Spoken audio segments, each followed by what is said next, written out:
Well, it seems only natural we'd get a Child's Play 2. After all, they literally left the door open at the end of the first one. But while a sequel seemed like a sure thing, it did come with a bit of a headache. After the mega success of Child's Play 1, already establishing Chucky as a horror icon, United Artists immediately greenlit a part 2. That is, until they were bought out by Kintex, who did not want more horror films. So the rights went to Universal, which won the huge bidding war. It's also why, for a while, it was hard to find a collection that contained the first film.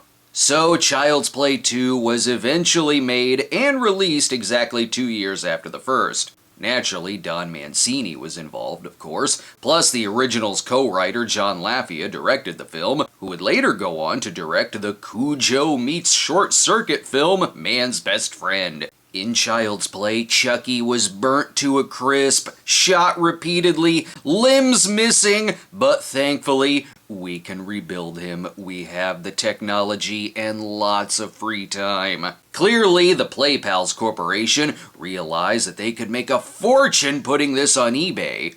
But maybe it is a bad idea. How do they not notice the bloody title of the movie? First things first, must check dental records to make sure not Ben Tramer doll. Also, he's a Terminator now, and he's just gotten the lead role in Doll Phantom of the Opera. Too bad this sequence is so short. I want to see the "do we give him a dick" conversation.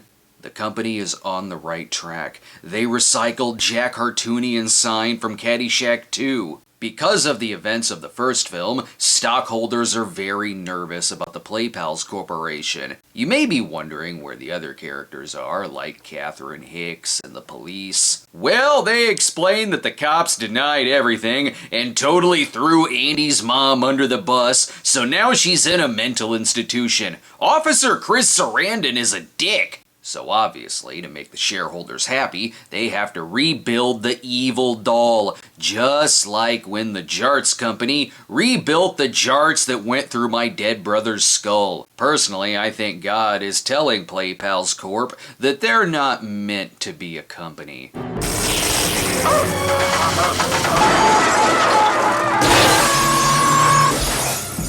Dick, I'm very disappointed. And yes, Alex Vincent returns as Andy, killing time in the green room at this year's Horror Hound. It's okay, they sum up the first one for us. He needed me because I was the first person he told his secret to. What secret? Chucky's hair is so fake. But back to Lawsuit Central. What do you want me to do with the doll?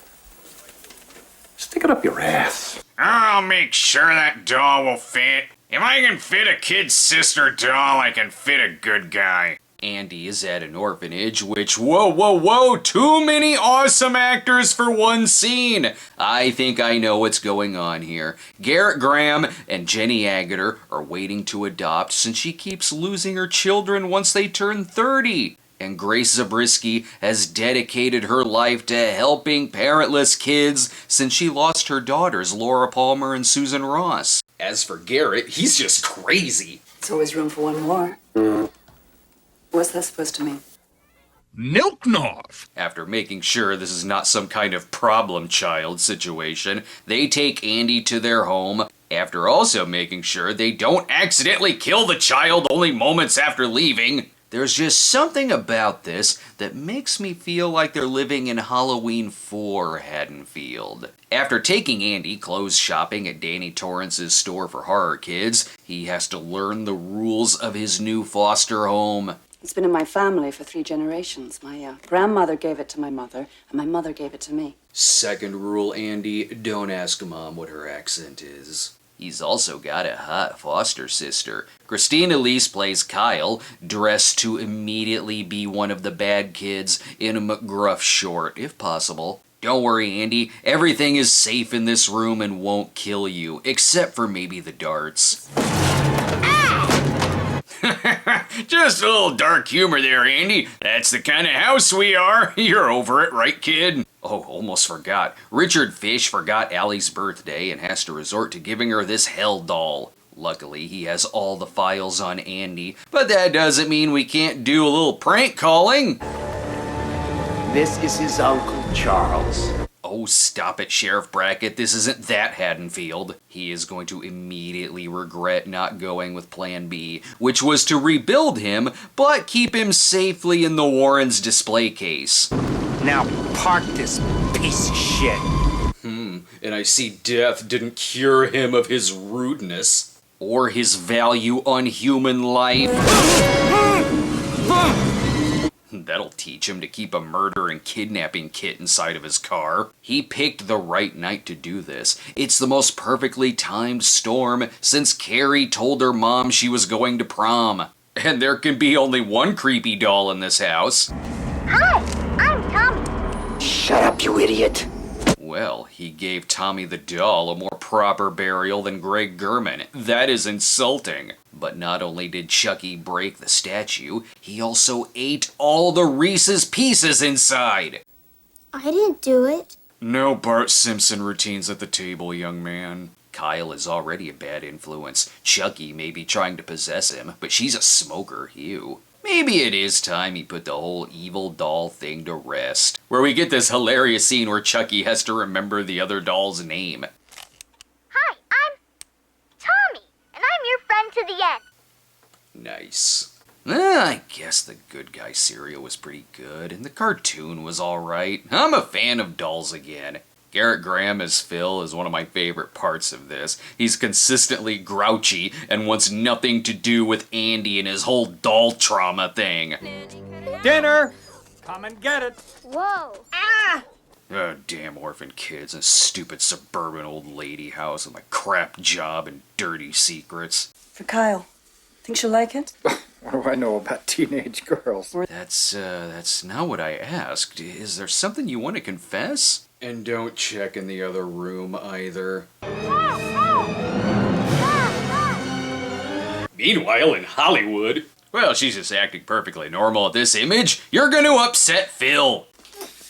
What the hell is this now? God damn it, we came in here to use this rope for ourselves. Now it would just be awkward. The next day isn't any better. Don't read that. Ebert's review of the movie isn't very positive. They're not nervous about Chucky, but more so about Phil, I think. Must murder child to get decent night's sleep. Everyone here is evil. There's Beth Grant as Mrs. Discipline. With extreme, that's a paddling energy. Anything sets her off. Time to break out the thorn whip. Andy's in so much trouble, she's gonna make him watch her give Chucky 20 lashings. And if you escape, she's gonna take it out on the doll even harder. That's what she gets for failing out of evil nun school. You've been very naughty, Miss Kettlewell. Why do I feel there's porn of this?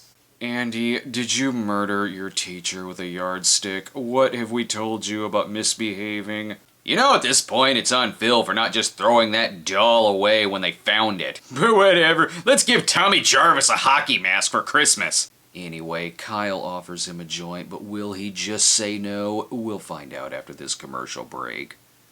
Our new limited edition t-shirt is here on bonfire.com. Would you like to be the proud owner of the only shirt inspired by the classic 1984 melodrama Windy City? Then you have just 2 weeks to get your very own Saul shirt. Think of everything Saul did for you, man. Saul was the first one to buy your shirts before he was shot out of a cannon. Click on the links in the description and comments to get your Cinema Snob Windy City shirt today.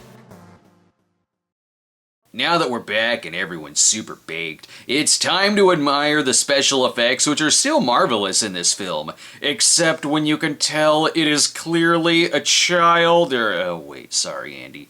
He is still disobeying Phil's rules. No taking sharp kitchen objects into the basement.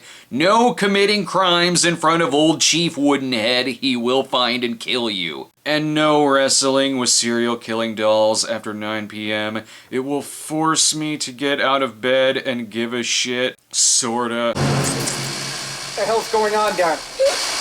Andy, if you wanted to carve a chicken sandwich, why didn't you ask? We'll make a sandwich, plain on wheat. Oh, I tripped. Guess that'll have to wait. How's it hanging, Phil? Clearly an accident. Get away from me! Never mind, the 9-year-old kid definitely did it. Damn it, stupid husband is dead. Get this kid out of here. You know, Phil would have made him pack his own bags. Also, I need a joint now, Kyle. Now let's get back to the center. We've got another couple just waiting to adopt him. But the night isn't over yet, because Kyle has just found out Tommy has been murdered. It must be Chucky. She needs to rescue Jenny Agutter before yet another unfortunate accident happens. Joanne!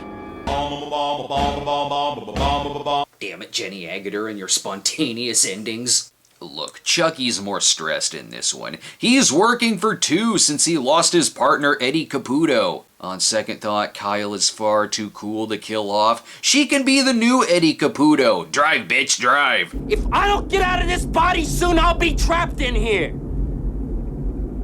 What are you looking at? Why, yes, I would like to see a Kyle and Chucky road movie. Child's Play 2 doesn't get as dark or as intense as the first film, but its humor is very much on point.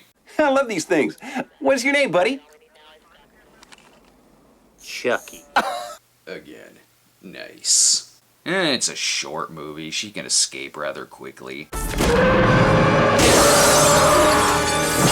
That's either a strong doll or a weak windshield. Either way, he is still a very rude doll. You goddamn women drivers! It was then that Chucky was defeated by a swift canceling. Sure, the fire alarm at the center could be Chucky, or it could be Kirk Cameron trying to break in again to kidnap another child for his sister to play with, but it's probably Chucky.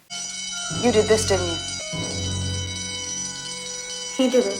Phil is annoyed from beyond the grave. Too many shenanigans at this school. Yes, she's stabbed to death, but that's not how you do that prank. You're supposed to put your ass on it. Snap out of it! You act like you've never seen a dead body before. The doll has a point. No, don't hide there. That's filled with even more negative reviews of Child's Play 3. I really wish Kyle was in more of these movies. I love her arc that she's a troubled, rebellious girl who begins as the kind of character who would probably just be set up to die, but then turns hero over the course of the movie. She does eventually come back briefly in a post-credit scene cameo in Cult of Chucky. In the climax, she has to deal with Chucky and creepy truck drivers. Hey, just what the hell do you think you're doing? Oh, don't mind him. He's dead tired. They find the perfect spot for a climax, and what a climax! Only thing that would make this more exciting would be a minecart chase. I love that Kyle actually doesn't make it in time to save Andy from the chant, but Chucky's been in the doll's body for so long that the possession doesn't work and he's stuck. Oh, you would have been evil and pissed regardless. That's still no excuse to make a mess for the poor janitor to clean up. Yeah, the hedge maze from The Shining was pretty good, but what if it were a maze of good guy dolls? The owner of Danny Torrance's Clothes for Horror Kids approves of this design. Anyway, I guess this is the best way to go. Sure. So much for Chucky using this as a learning experience to practice forgiveness. The effects people are having a great time here. We've got this sweet hand-severing effect, and damn it, we're gonna use it! Don't worry, he'll get a new hand. Okay, fine, you can be in one of the Puppet Master movies. As they continue their chase through a toy factory on the Starship Enterprise, there is more evidence that no one should ever work in this factory if they value their life.